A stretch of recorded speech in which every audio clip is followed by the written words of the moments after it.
Hi friends, जय जगन्नाथ। आउ बर्तमान टाइम गोटे हो गला। बर्तमान आम खाइबू।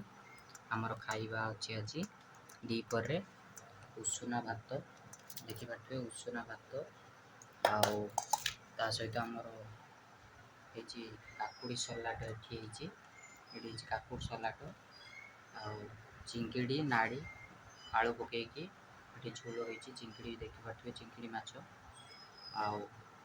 एठी चिंकिड़ी बोईतालु पुई शाग आलू पकई घांट होती। बर्तमान खाई आम टेस्ट करवा केमिति लगुच देखा। उषुना भात को चिंकिड़ी घांट भल लगुच। ता सहित चिंकिड़ी आलू टमाटो नाड़ी पकईकी झोल हो अमृतभंडा सहित भल लगुच। ता सहित अच्छे आमर काकुड़ी सलाड।